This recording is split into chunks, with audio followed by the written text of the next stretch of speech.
In this tutorial, I'm going to show you how to add many columns in Google Sheets so you can quickly expand your spreadsheet and organize your data better.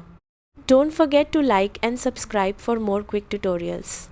First, open your Google Sheet and go to the top where you see the column letters like A, B, C and so on. Decide where you want to add the new columns. If you want to add just one column, simply right-click on the column letter and choose Insert Column Left or Insert Column Right, depending on where you want it. Now, if you want to add many columns at once, click and drag across multiple column letters to select them. You can also click the first column, hold Shift, and click the last column to select a range. Once your columns are selected, right-click on the highlighted area.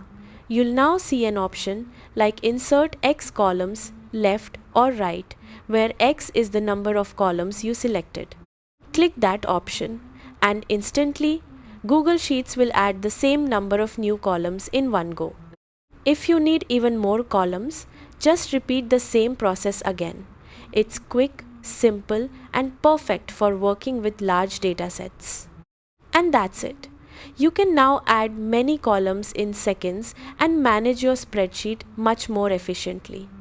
If this helped you, give it a like, drop a comment, and subscribe for more quick and practical tutorials.